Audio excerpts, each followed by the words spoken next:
Sporting Dog Adventures, run boy, That run. was awesome. Everything you Good need boy, is here. here under the sun. Everything you need is here under the sun.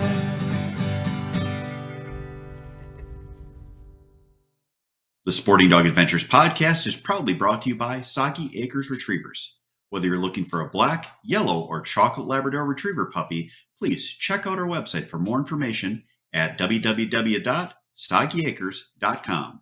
You can also email Jeff at sportingdogtv@gmail.com or call 262-215-9683. And remember, everyone deserves a soggy dog. Hey, welcome to the Sporting Dog Adventures podcast. I'm your host, Jeff Fuller, and today we're going to talk about a topic that one of our fans on the Sporting Dog Adventures Facebook page had asked me to talk about. Now, by the question and the complexity and how he asked, I can tell the person is either a trainer or trains dogs, but it was a great question and a great topic that we can dive into to really talk about training work and why it works with this particular method with dogs. Now, the topic is e-collars. E-collars get a bad rap. They are called shock collars. We have these connotations that they're terrible, they're mean, they're vicious to use. We're going to hit all those topics. The one thing that I always find humorous is I will have people that are against e-collars. They're like, you shouldn't use a shock collar on a dog. And then I find out that the same person has an electric fence that they're probably putting their dog out in with the collar on. And I tell them, do you realize it is the same collar? To their dismay, they try to argue that it's not, but it is. It is a collar that is giving a small trickle of electric current that honestly you pull away from if you put it on your own hand, but in the end, it really is not a high enough level where it's going to hurt you or a dog. And they then understand that, yes, it's used as a modifying for behavior, a modification of behavior to teach boundaries for dogs. When you're using an e-collar, you can use it for not only boundaries, but to modify their behavior for all things. And that's why it works so well. So let's get into that and just talk about e-collars as a whole.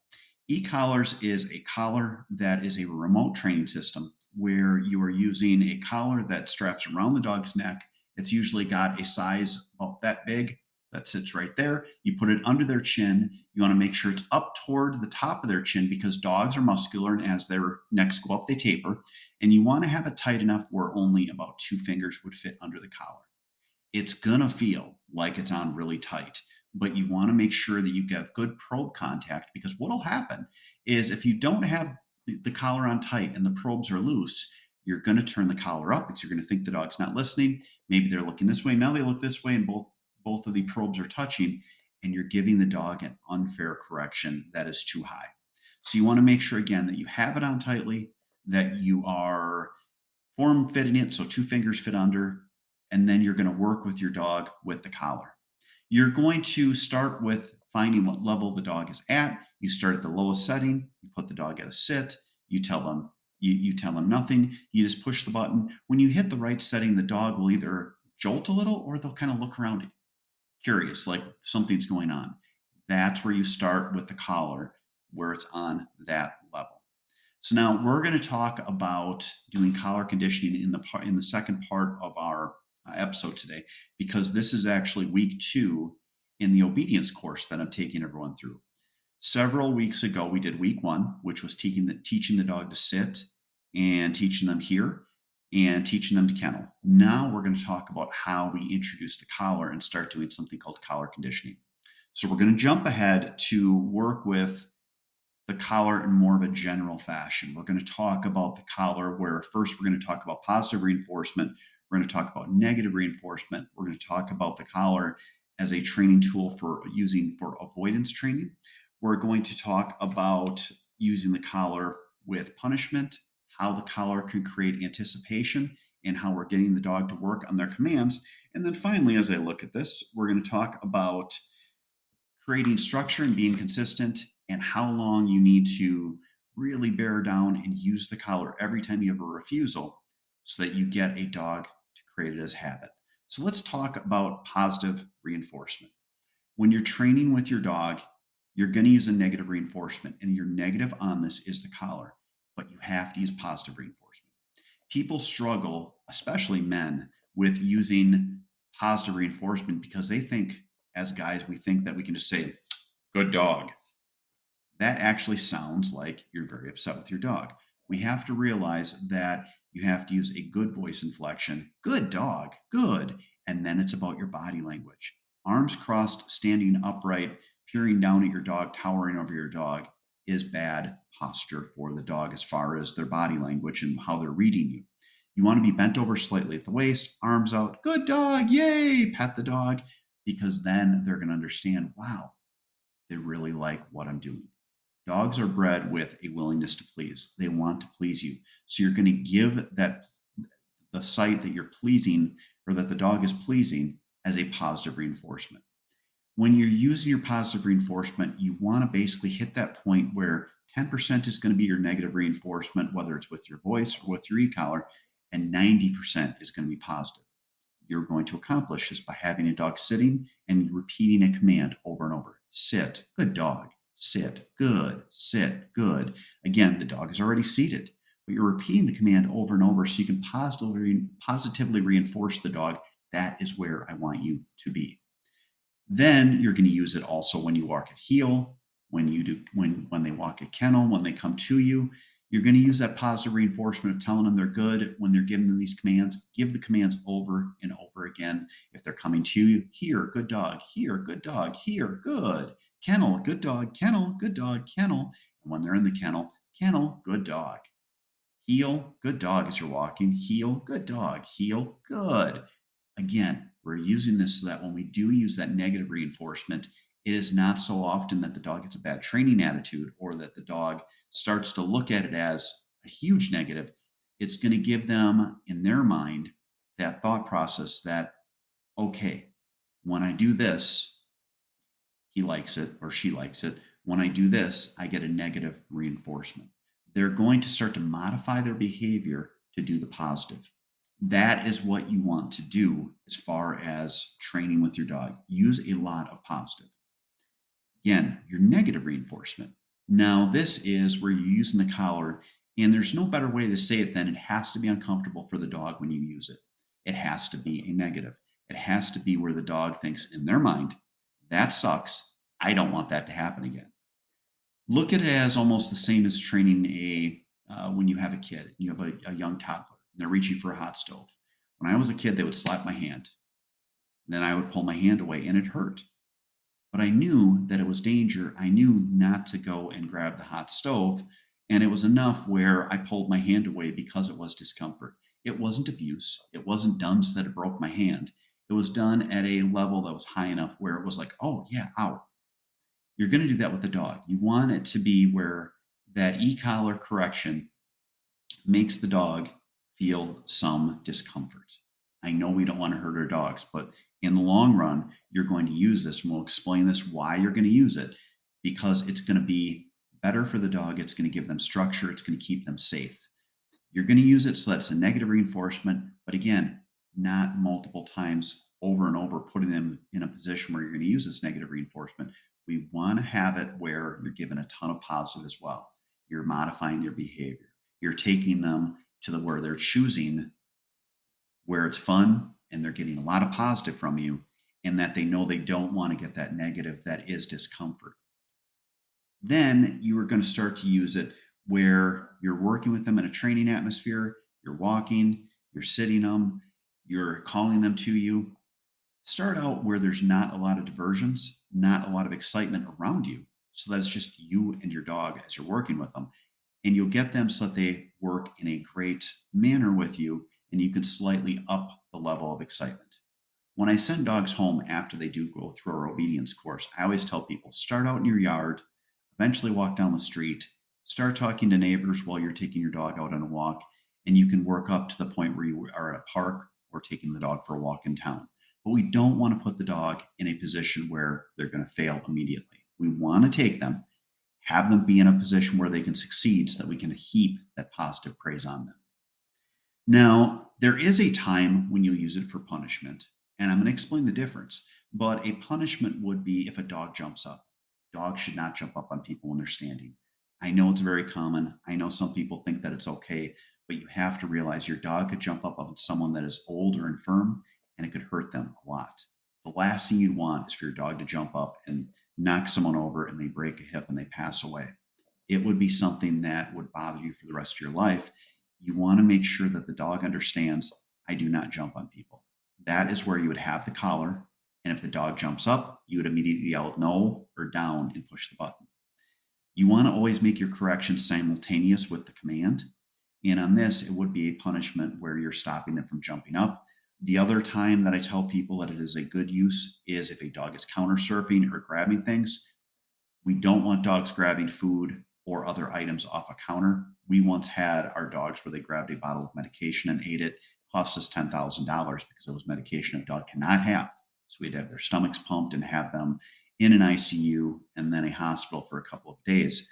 You want to make sure that they're safe. So again, if there is something on the counter and the dog is going over, you can put it on them in the house and you ever see them to the point where they're going to counter surf.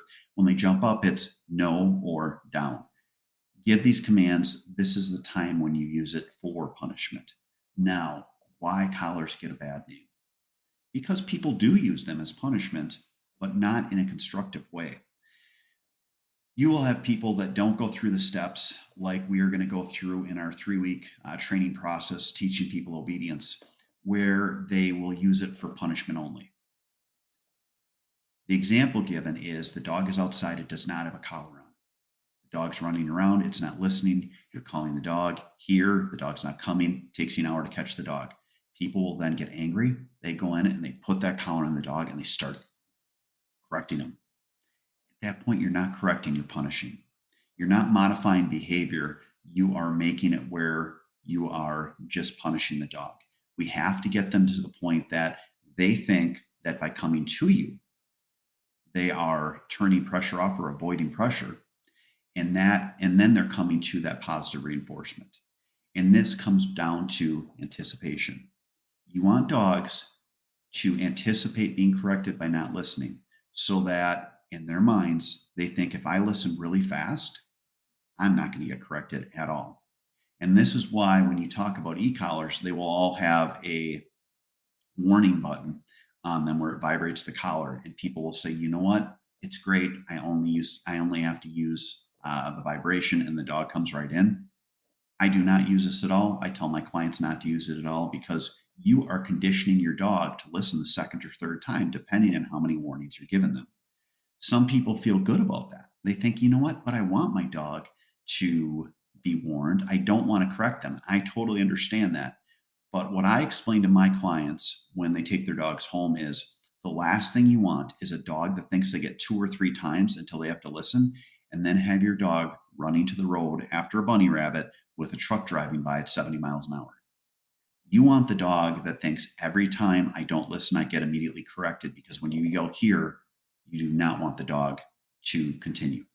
If you have a dog that's being conditioned to think that they get a freebie or a warning, that dog, 9 times out of 10, will run on the road and you're going to have a catastrophe on your hands. Again, don't think of it as you are doing anything bad for your dog. You're giving them structure, you're putting them in a position to succeed, and you're using positive reinforcement to steer them to the correct direction that you want them to go. Now, when it comes down to it, sorry, I got to keep reading. Consistency. When I have clients that take dogs home, I tell them have the collar on as often as you can, especially when outside, sometimes in the house, and make sure when you are giving commands, if the dog does not listen, you're correcting them every time. Telling them in the first week, you're going to have to use the collar a lot. But if you do, in the future, you won't have to use the collar a lot. Again, being where when a dog goes home or a dog goes back in an atmosphere where they think that they get multiple chances and they kind of think they kind of run the house, they will go back to that and they'll have that thought process in their head and continue with it. They think, you know what, I don't really have to listen. But if you make them listen every time, within a week or two, all of a sudden you've got this dog with a snappy response. They're anticipating that you are going to correct them. And they're also loving the fact that you're giving a positive reinforcement. If you do this for, they say with humans, it's about, if you do something for 30 days, it becomes habit. I would say with dogs, it's about 6 to 8 weeks. So once you're through your 3 weeks of working on your obedience and introducing your dog to a collar, give it about 6 to 8 more weeks where you have that collar on all the time so that you are making sure that the dog gets no quarter. The dog is always being corrected. You're going to have a different dog when you get done doing it. And then the last thing I tell people is that if you get to the point where something's going to be very exciting, make sure you have the collar on, especially with hunting dogs. There is a level of excitement because of these dogs. If they're well bred, they just have an insatiable drive to do it. They're going to do things that basically break the rules. You want to be able to correct it so they understand I have to do it at all times, period. Whether that's walking in a park with a lot of people around or out in the pheasant field or in the duck blind, you want to make sure that they understand what the rules are. So that's it for this part of the show. Next up, we're going to talk about week 2 of our obedience program. All that and more coming up after this.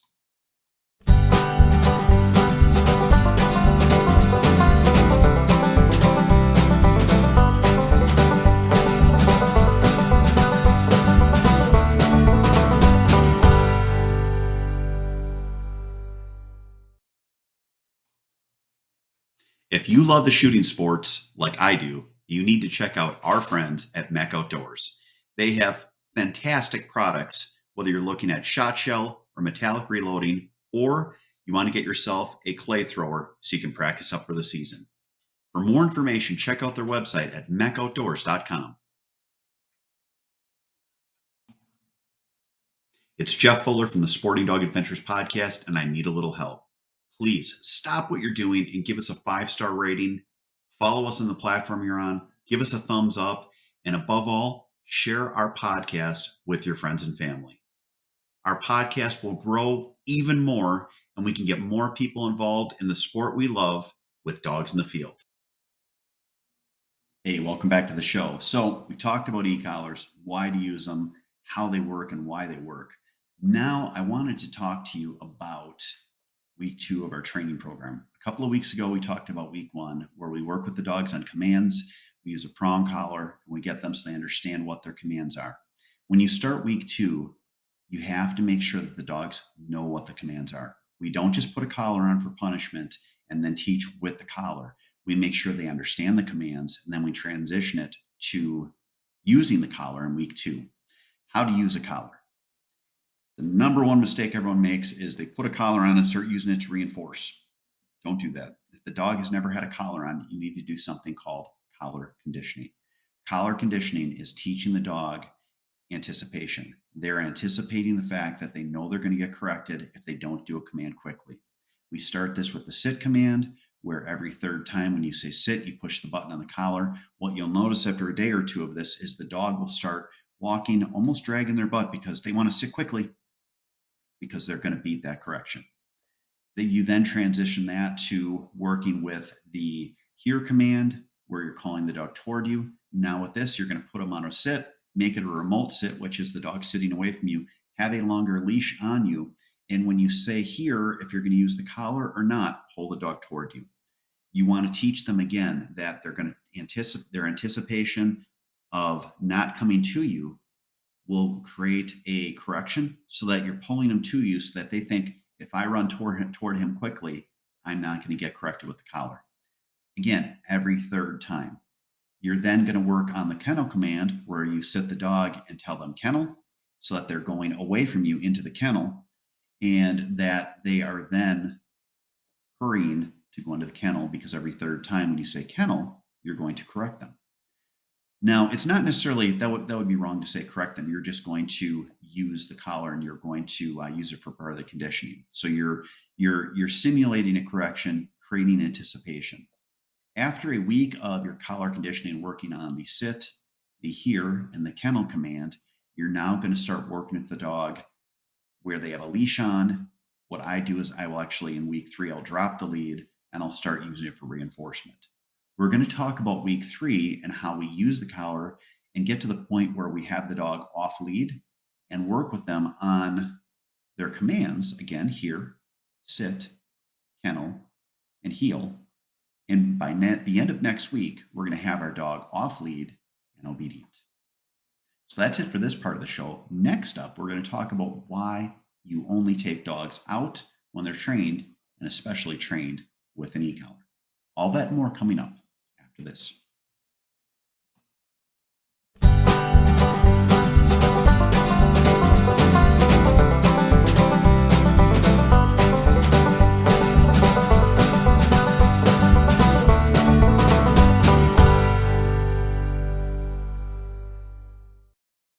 Welcome to Boucher in Janesville, where customer service is our number one priority. Our customers come back to us because of the experience that we provide for them. We're here to make sure that we find you the right car, one that fits your budget, and do so in a timely manner. When we say we ride with you every mile, it means we care about you and how you are treated. Estamos con personal que habla español en los departamentos de servicio y venta. Our certified technicians are here to help you with all your service needs. Visit us today at boucher.com. At Boucher, we ride with you every mile. Hey, welcome back to the show. So now I wanted to talk to you about why, when you have a hunting dog, you use an e-collar in their training, and you have to have this done before they hit the field. It's a misnomer to say that we're going to train a dog to hunt and then take them out and work with them on birds. Hunting and hunting for you as a teammate starts with control. Control off lead starts with an e-collar. You want to make sure that these dogs are safe. I will have people that'll say, you don't really need an e-collar. Those are the same people, 90% of them, that they have the same name for their dog. Damn it, come here. Damn it, come over here. Damn it. Over and over and over, they'll repeat swear words because they're upset at the dog, when in essence, they should be upset at themselves.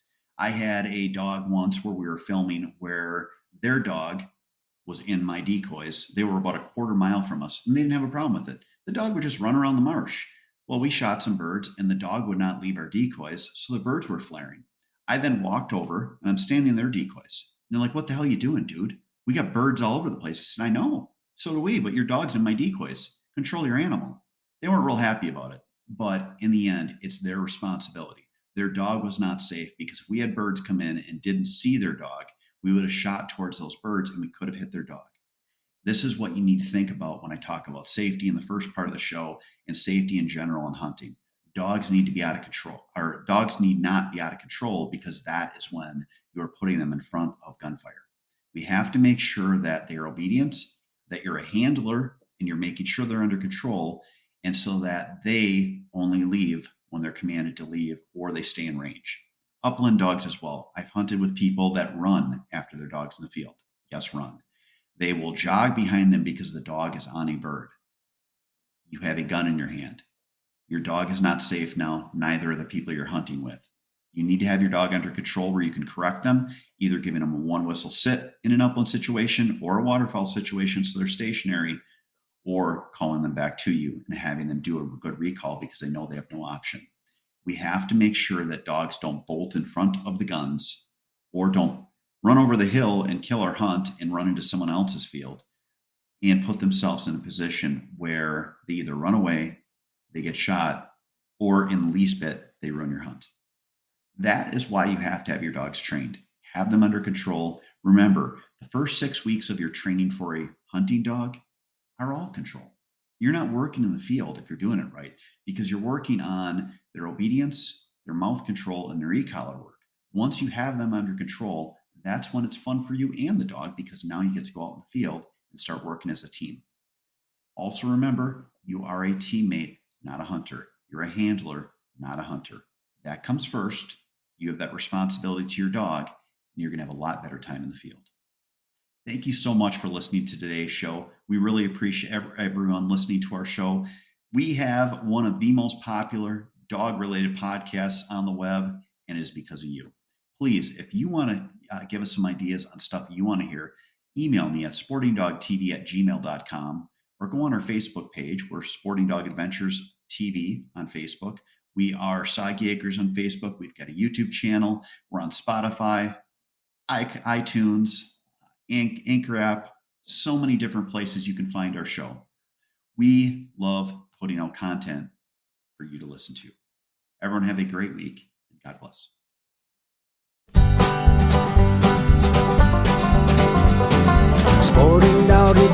adventures run.